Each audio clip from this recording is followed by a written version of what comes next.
Yes, I've had lots of experience with different types of beings that people call aliens. First of all, I'd like people to know that every single one of those is a part of Satan's spiritual hierarchy, which is Lucifer's spiritual hierarchy, same thing. They're anti-God, anti-Jesus Christ, anti-us. They work through people. They work through demonic spirits. They work through hybrid beings to orchestrate the plan of Satan, which is to not only take over our planet, but to use us and rule us and bring destruction. It involves our military around the world. It involves the plan back when I was talking about when they were trying to change post-World War II into what we have now, take people away from the Judeo-Christian values and morality into thinking anything goes.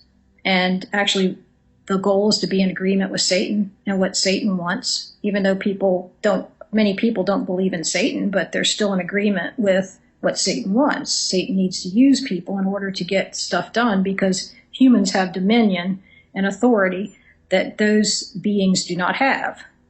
It's a spiritual law. That's why they use us.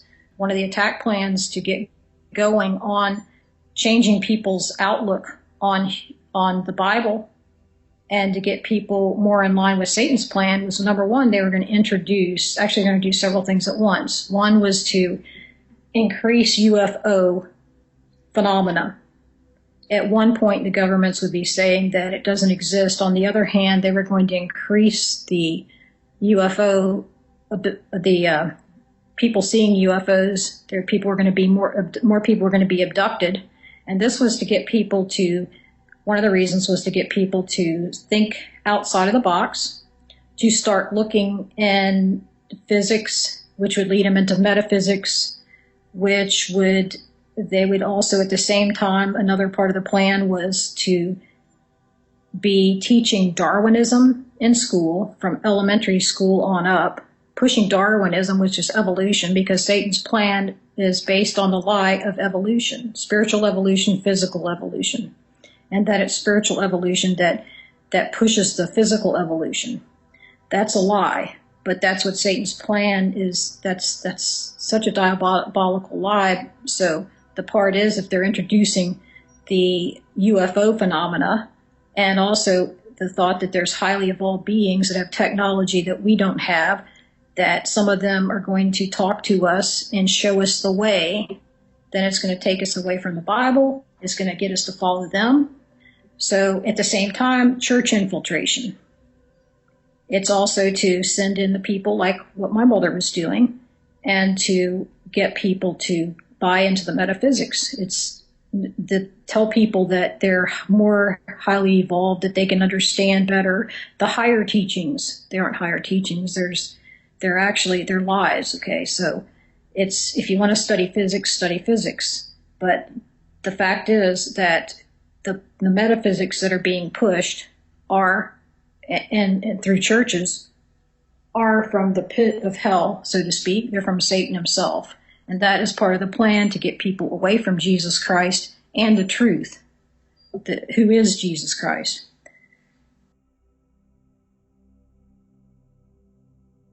Thought of visitors from another planet would give a lot of folks the willies. Yeah, one man says it's been happening and that the government, specifically NASA, knows about it. The President Truman at that time convened a very high-level committee to examine this alien or UFO phenomenon.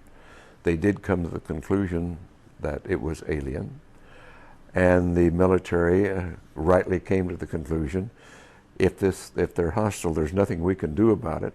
Therefore, their choice was to deny it and to hush it up. The powers to be are setting us up for disclosure and making it more subtle so that it isn't a big jolt to us. Clifford Cliff is the worldwide director of MUFON, the Mutual UFO Network. They have some 1,000 investigators. One of their latest investigations has to do with this video from January 28th of this year. A mysterious light is seen descending from the sky in Jerusalem. Multiple videos have surfaced of the supposed event. They all show the light hovering above the Dome of the Rock. After a few seconds, there appears to be some sort of energy burst. And then the light eventually it came away. away from the fear, I believe, of not being able to protect and do their duty to the notion of power and control, controlling the knowledge and the technology. And the group involved with that is still doing it. We have created our reality here, and we have created it right now rather badly, for it's not a sustainable reality. We have created, with our science and technology, instead of using it for the greater good, it's been captured by interest, greed, self-service, which is rife. And instead of using it, all of our technology and our brilliance and genius for greater good, we use it for self-service. And that's not going to work. They do have a significant amount of information about the UFO phenomenon and ETs that they have not disclosed that are still there. Some of the astronauts have come forward now and are indicating that they have seen and witnessed things that were beyond Small their saucer explanation. flew overhead and put down some landing gear and landed out on the dry lake bed, only about 50 yards But if an out. extraterrestrial intelligence is already visiting Earth, how long have they been here? What does the military really know about aliens? There's just no question but that information on this topic has been kept from the public.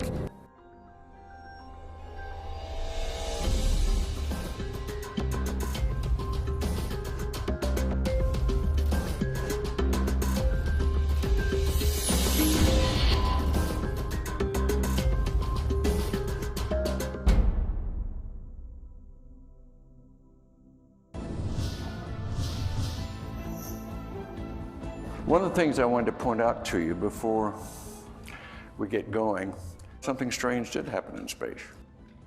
It was the opportunity to see the universe and see the world from a different perspective. They say travel broadens. Getting on a mountaintop broadens, it gives you a different point of view.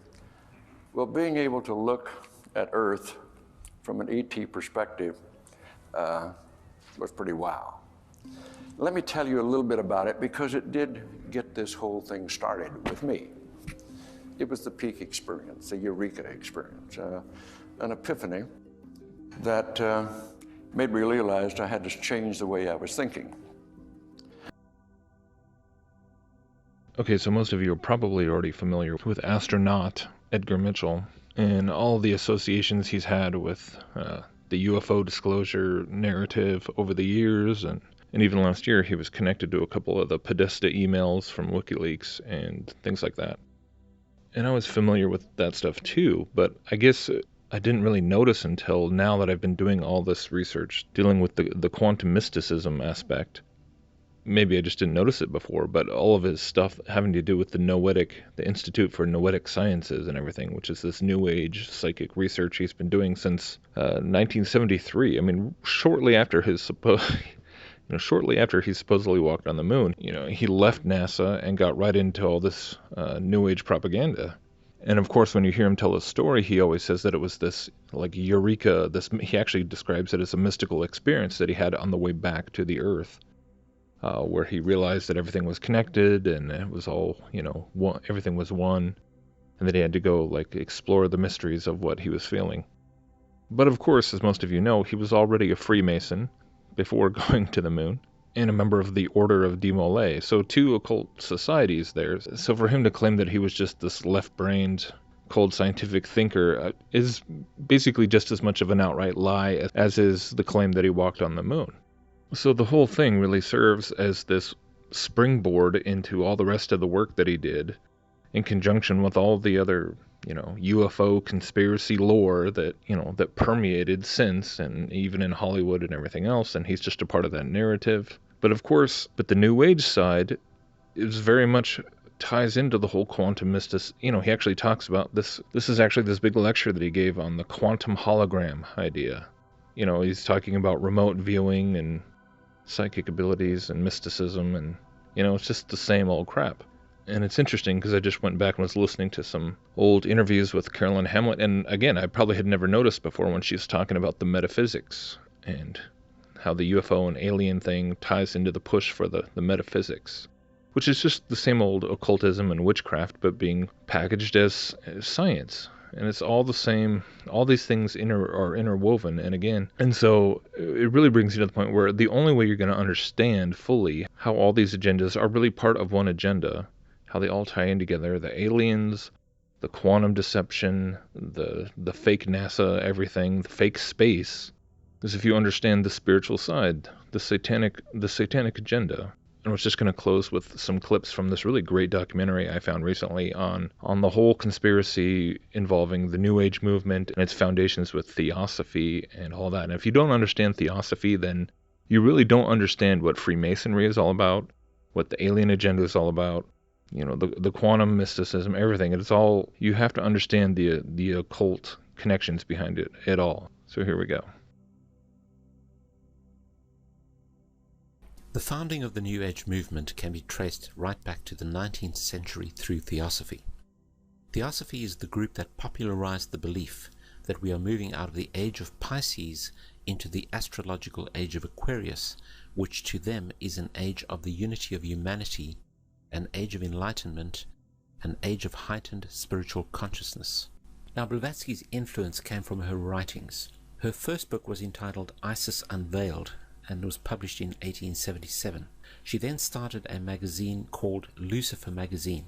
Her principal work, The Secret Doctrine, was then published in 1888. She then wrote The Key to Theosophy and then The Voice of Silence. These works are now famous or infamous depending on which viewpoint you're coming from, and contained in these writings are the doctrines that helped mold the New Age movement into what it is today. Blavatsky claims that the contents of her book, The Secret Doctrine, was channeled to her through an ascended master or highly evolved being called Cthulhu, who spoke to her. Belief in these ascended masters, who communicate with humanity, is a crucial concept when studying the New Age, and we'll explore this doctrine later on. As we expose the origins of the modern New World Order and New Age doctrines, it's important to note the role of Freemasonry in all this. As already mentioned, Theosophy and Freemasonry were somewhat affiliated in the late 19th century. In fact, Blavatsky received an honorary degree of Apprentice Companion, Perfect Mistress, Sublime Elect Scots Lady from the Rite of Adoption. She was awarded with these titles by 33-degree Freemasons. Now, as far back as 1917, people were already recognizing the relationship between Freemasonry and Theosophy. Freemasonry viewed doctrinally is in fact Theosophy. I'm going to quote Alice Bailey, and she says, "The new era is coming. The new ideals, the new civilization, the new modes of life, of education, of religious presentation, and of government are slowly precipitating, and nothing can stop them." End of quote. I'm going to quote from N. Sri Ram, who says, quote, "Let us first consider the restoration of the mysteries. It is well known among members of the co-Masonic movement that its work has been faithfully continued up to the present, and that its numbers of lodges have steadily increased. I imagine that at such an auspicious time, when the inner and outer worlds will have come much nearer together, some of the great leaders of the hierarchy might take part in the outer work of reconstruction, and will then become the recognized leaders of the new world government." End of quote. The hierarchy he refers to is not humans. He's referring to spirit beings, what is claimed to be a spiritual hierarchy of ascended masters who have this great intellect and wisdom, and these are people who or spiritual entities who it is claimed are very highly evolved in every single way, and of course including spiritually, and they're going to become infused or integrated with the leaders of the New World Order or the New World Government. So here we have the concept of hybrid humans, which are a fusion of spiritual entities and humans.